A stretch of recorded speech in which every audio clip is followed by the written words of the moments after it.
tua. Mi-ai cerut atâtea lucrări mari, fiule, ești cora got naturii vetnata. Eu am văzut dorința inimii tale și te vetnata, dar mai atât de multe de învățat. Ai văzut și tu în viața de zi cu zi, că dacă sar peste niște etape, când vei fi pus într-anumite lucruri în care este nevoie să le faci, sunt atâtea lipsuri încât nu poți face lucrarea cum trebuie. Așa și eu te cresc zi de zi, escherughie natura oșnaca. Nu poți să sar de la un timp la altul ca să pierzi acest timp pe care eu îl am pentru tine, ca să te pot învăța. Escheruoșna trago, eu știu că tu nu vrei să-mi faci lucrarea la care eu te-am chemat. Oricum, de aceea, tu rămâi la lucrurile în care eu te-am pus. Nu te duci în lucrările mari în care poți să te încurci și pe tine și pe alții. Rămâi la lucrările la care eu te-am chemat. Eu acolo îmi găsesc plăcerea în tine. Eu îmi găsesc plăcerea în lucrurile pe care tu le faci cu cea din casa ta. Dar ai grijă în casa ta. Păstrează liniștea, păstrează ordinea. Dar tu știi despre care eu vorbesc, că tu când cauți vântul, se naște furtuna, eschirvișnaca, și tulbură tot în jurul tău și în casa ta, socheruica naturago, iar atunci nu mai stai la dispoziția mea, nici tu, nici cea care este lângă tine.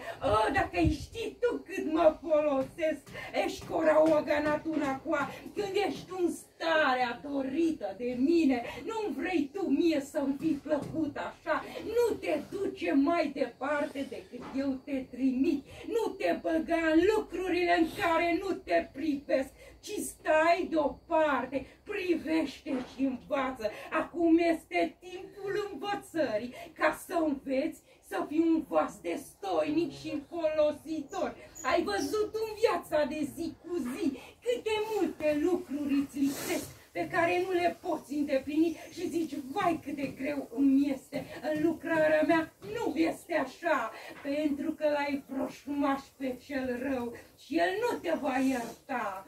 Și el va prinde orice ocazie să te zdrobească și să te trântească la pământ. De aceea eu te cresc, de aceea eu te învăț, dar tu stai în această școală, nu fi nerăbdător, pentru că nu este de glumă, este serios de Toracotnacoa, căci nu vreau să fii rănit, nu vreau să fii lovit, nici tu, nici cea de lângă tine, și rămâi în ascultare, să nu te lași distras de nimic, Escoragotnacori uișnecă, căci mereu te distragi un lucru sau altule, Motragotnacoa, oare atunci stai tu la dispoziția mea? Fiule, o securicanacoa, eu nu mă las distrat când tu ai nevoie de mine, eu nu mă las distrat când tu mă strici și tu mă chemi. Iată lucrări mari sunt înaintea ta pe care tu trebuie să le faci, dar sunt mici în ochii tăi, pentru că tu le vrei mari, escuriuetnacoa, dar lucrările acelea mici, Oscarul Etnacoa, sunt mari, pentru că de la ele pornești lucrări și mai mari, și mai mari. De aceea stai la dispoziția mea, roagă-te, roagă-te mult, roagă-te pentru unul, roagă-te pentru celălalt, căci îți ascult rugăciunea. Oare asta, zice Domnul, nu este bunătatea mea care este peste tine, nu este dragostea mea cu care te împodobesc.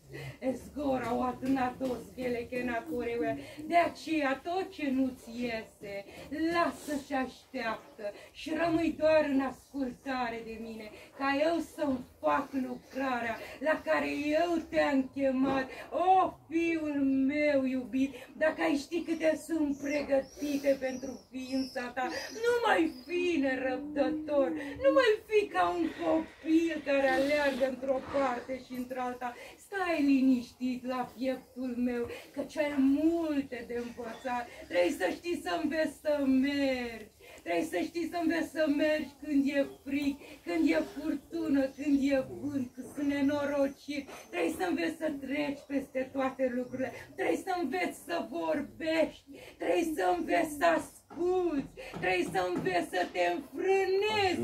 Lucru de care multe ori îți lipsește.